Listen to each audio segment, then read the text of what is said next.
Oui, je le veux. Au jour de votre ordination, Sarah nous félicite pour le service de son Église. Vous avez reçu la charge de ministère littéraire. Voulez-vous vivre toujours plus unis au Seigneur Christ et chercher à lui ressembler en renonçant à vous-même et en restant fidèle aux engagements attachés à votre mission dans l'Église? C'est mon plus grand désir, je le veux. Voulez-vous être le fidèle intendant des mystères de Dieu par l'annonce de la parole, par l'Eucharistie et les autres célébrations liturgiques? Voulez-vous, à la suite du Christ, notre chef et notre pasteur, accomplir ce ministère avec désinterruption?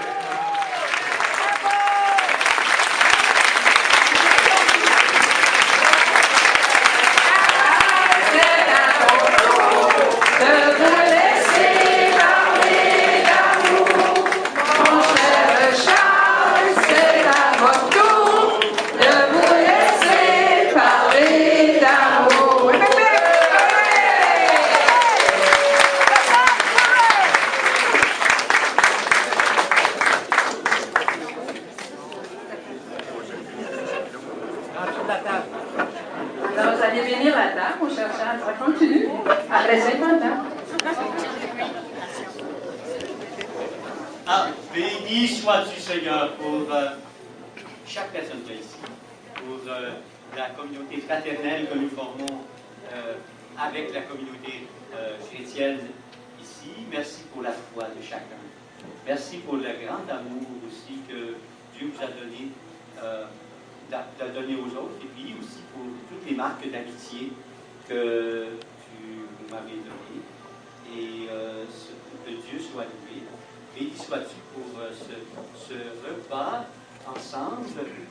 Bénis ceux qui l'ont préparé avec beaucoup de cœur en haut et comme en bas. Apprends-nous à partager, puis que ça continue d'être beau dans notre vie de plus en plus avec ton aide et l'aide de la communauté. Mon Père, Fils et Saint-Esprit. Amen. Béni sois-tu pour la vie de ministère de Charles. En attendant qu'on vous serve le gâteau, en réfléchissant un peu, on a continué de se demander comment on pouvait fêter le curé. On s'est dit, bon, tantôt je vous l'ai dit à l'homélie, si on avait fait le résumé de sa vie, ça aurait pris à peu près 3 ans. Je ne suis pas sûr que vous auriez aimé rester assis dans l'église pendant tout ce temps-là.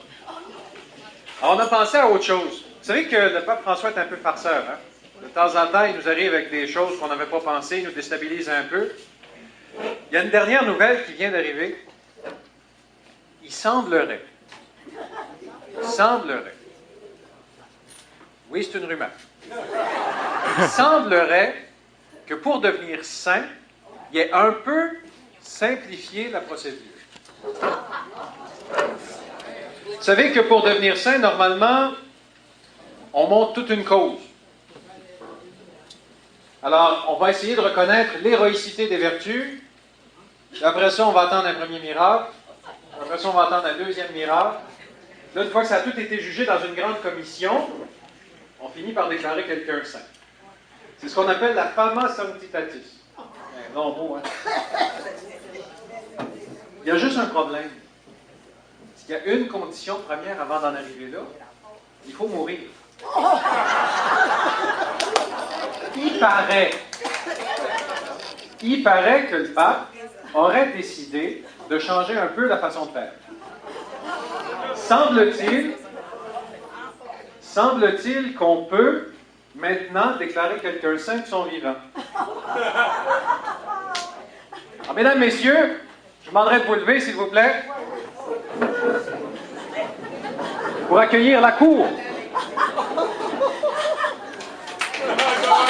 Monsieur l'abbé Charles de Poca, vous êtes demandé à l'avant, dans le box des accusés. Maître Grenier, honneur.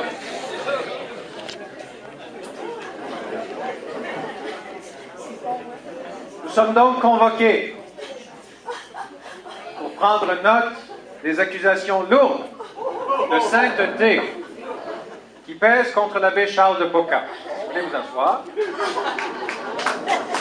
Avez-vous besoin des chaînes?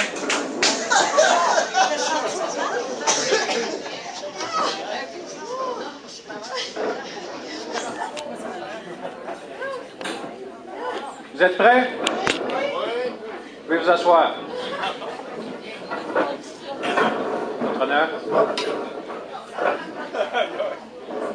Monsieur le juge, chers consoeurs, chers témoins, nous sommes réunis aujourd'hui pour assister au procès d'introduction d'une demande de canonisation concernant l'homme qui est devant nous.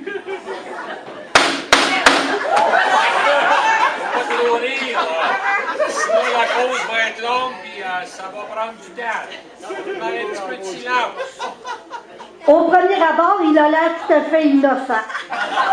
Mais je vais tenter de vous prouver, par des événements qui ont marqué sa vie, qu'il s'est rendu coupable de quelques délits. Votre honneur, j'aimerais porter à votre attention le fait que l'accusé ne tolère pas que ma profession de représentante de la couronne m'amène à porter sur certaines gens des jugements et même des accusations. C'est mon rôle, après tout. Votre honneur, pour bien répondre à l'accusation de ma consacre, j'affirme que mon client, M. de Paucan, est habité par un si grand souci de charité chrétienne qu'il ne supporte pas que qui que ce soit parle contre les autres. N'est-il pas écrit « Aime ton prochain comme toi-même et ne fais pas aux autres que tu ne voudrais pas que l'on te fasse ». J'ai aussi un grand rôle à jouer, celui de défenseur de la vérité. J'aimerais attirer votre attention sur le fait que j'ai accepté de représenter M. de Paucan parce que j'ai voulu appliquer à la lettre l'Évangile de Saint Jean, où il est écrit, chapitre 8, verset 32, « Vous connaîtrez la vérité, et la vérité vous libérera. » Aussi, au chapitre 14, verset 26, « Le défenseur, l'Esprit Saint, vous enseignera tout, il vous fera souvenir de tout. » Je serai donc bien inspiré et guidé tout au long du procès. Représentante de la couronne, veuillez poursuivre, s'il vous plaît. L'accusé a avoué lui-même avoir un doute sur la date de sa naissance. 23 juillet, 24 juillet. Ça prouve que dès sa naissance, il a été marqué par une légère tendance à l'hésitation.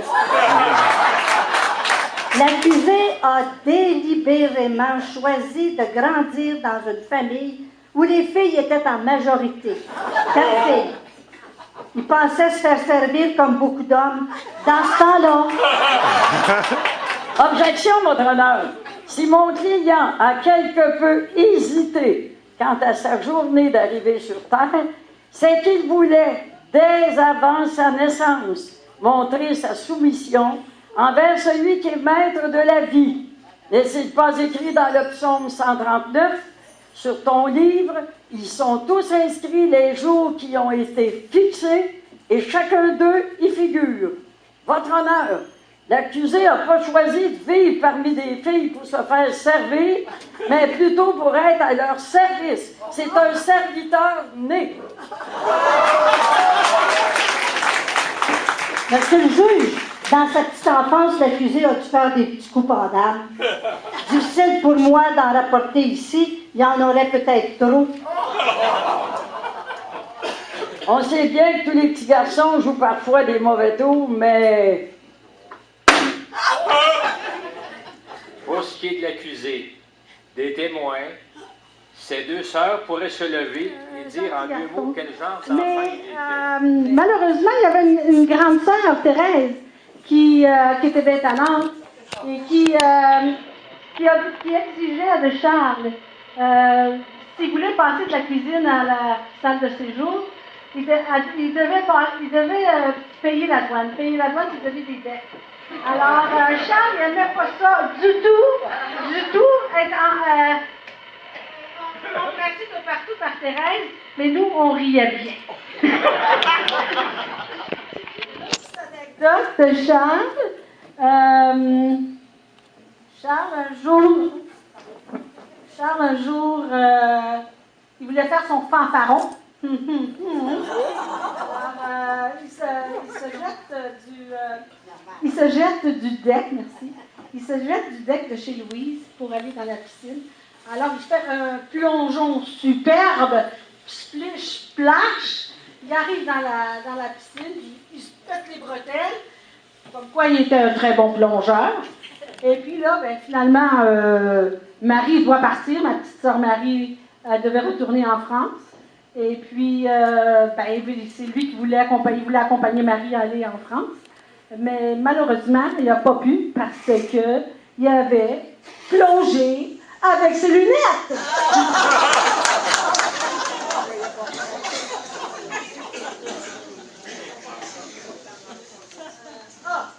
peut-être Pierre qui pourrait venir conter une petite histoire. Son ami d'enfance, il va venir parler de l'amitié qu'il y avait avec Charles. On demeurait à Longueuil, puis ils étaient souvent en train de jouer ensemble quand ils avaient 7, 8, 9, 10, 11. Alors, Pierre peut peut-être parler de cette fois-ci. Merci. René, excusez. Charles et moi, on s'est connus très jeunes. Charles est né le 23 ou le 24 de juillet 1940. On ne le sait toujours pas dans le voisinage, mais moi, je suis né le 26 de juillet. Ça, c'est certain, c'était à la fête de Saint-Anne. Comptez un peu mon jeunesse avec Charles. On s'est connus en culotte courte. On se baignait dans ce temps-là dans le Saint-Laurent, qui était une belle rivière où ce que c'est que les gens de la Rive-Sud pouvaient aller passer leur dimanche, et toute la semaine. Et de ça, Charles et moi, on a passé notre jeunesse ensemble, et notre cousin, Charles Guinieri, voulait faire de nous autres des boxeurs. Fait qu'il nous montrait la boxe. Fait que Charles et moi, on pratiquait la boxe. Mais pratiquer la boxe avec Charles, c'est quelque chose. C'est là qu'on a su qu'il était pour être curé et non un boxeur. Parce qu'on boxait, puis là, Charles, de temps en temps, il donnait une jab. Excuse-moi, Pierre, excuse-moi. Charles, on fait de la boxe. On jouait au baseball ensemble, et Charles était lanceur. Il nous lançait une prise, puis il nous criait « Excuse-moi, excuse-moi! »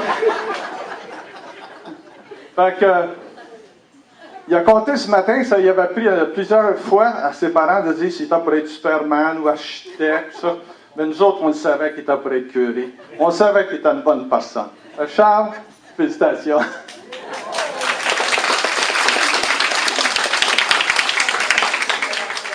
Représentante de la couillonne.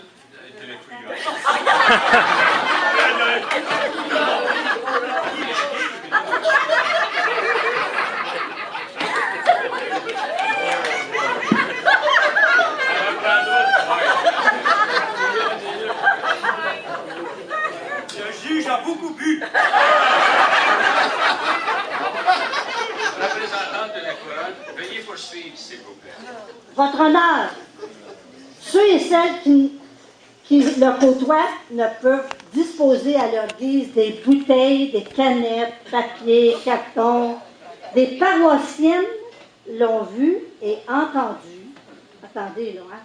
Demander à un restaurateur du coin s'il pouvait apporter une boîte vide de pizza.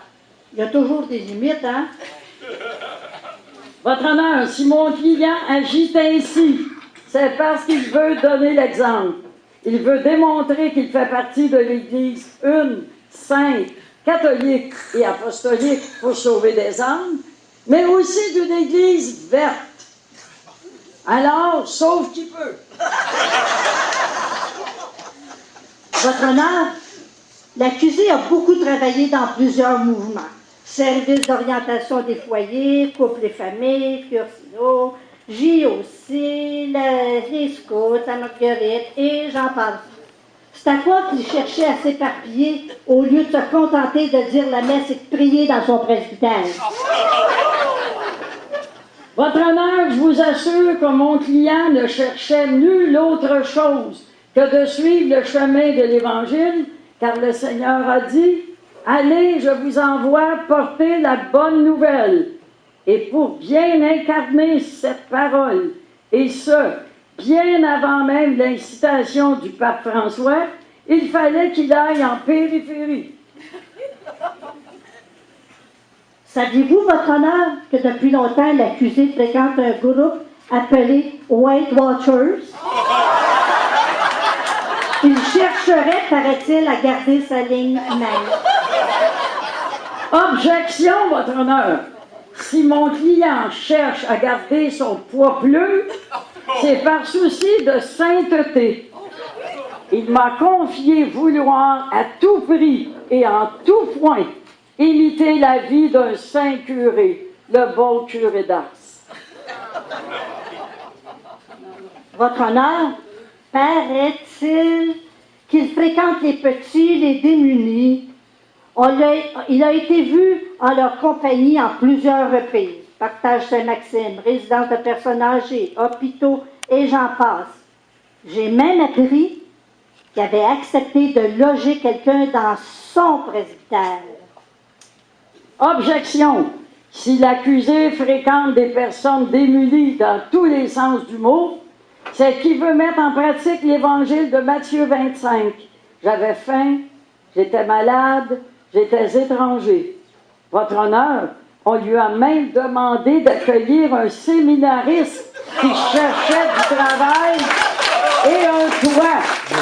Grâce à son esprit d'ouverture envers les futurs prêtres qui plus tard assumeront la relève de notre Église, sa réponse a été spontanée et positive. Accusation non retenue. Ces accusations risquent de jeter un doute sur la décision. Je sais pas mon affaire. Excusez-moi, c'est l'électronique.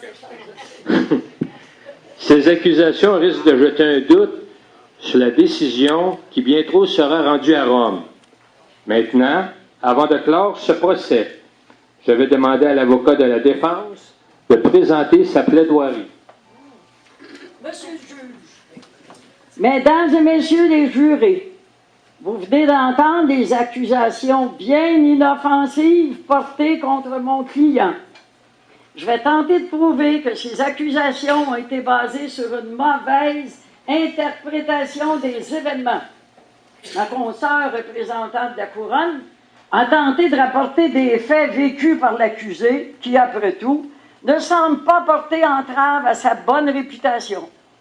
Après chacune des accusations, j'ai tenté de me débattre comme un diable dans l'eau bénite que j'ai moi-même récupérée lors des généreuses aspersions de mon client sur les paroissiens et paroissiennes de Saint-Maxime. Les deux. Je pense que les accusations n'ont pas été retenues. Votre honneur? Non, les accusations n'ont pas été retenues. OK. Si on regarde ça comme faux, là, je pense qu'on a la preuve que l'accusé, l'abbé Charles de Poca, remplit les 3 conditions nécessaires à la canonisation. Vous avez entendu sa réputation de sainteté et l'héroïcité de ses vertus, et aucun des obstacles cités n'a été retenu. Dès lors, je pourrais proposer une chose à l'archevêque, parce qu'il faut que ça passe par son bureau, c'est qu'on saute une étape. Je vous ai parlé tantôt de 2 miracles, ils sont déjà arrivés. Le premier, ça paraît pas comme ça, mais ça fait 50 ans qu'il est prêtre. À une époque où il y en avait beaucoup qui partaient, on n'a pas eu le goût d'attendre. Il est encore là, comme les autres qui sont là-bas. Et que, bon, je pense qu'on a un saint en devenir avec nous. Je demanderai donc à l'avocat de la défense de terminer sa plaidoirie et à l'honorable juge, votre honneur, de déclarer mon client apte à recouvrer sa liberté sur le champ et surtout lui garantir que sa déclaration de sainteté sera bientôt annoncée par Rome. Je vais donc demander aux témoins présents dans cette salle de signifier par un geste leur consentement à le laisser quitter cette audience, mais il ne pourra pas trop s'éloigner, car il est tenu d'observer la condition sine qua non. celle de rester le plus longtemps possible au milieu des paroissiens et paroissiennes de Saint-Maxime. Accusé, veuillez vous lever pendant que les témoins dans cette salle entonneront en chœur avec les représentants de la Cour cette belle preuve de l'amour.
De votre présence.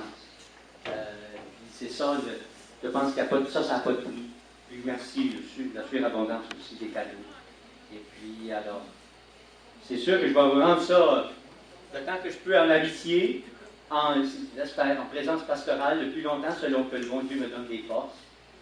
Et puis, alors, ensemble encore. Dans le gâteau. Ah, dans le gâteau. Dans le gâteau,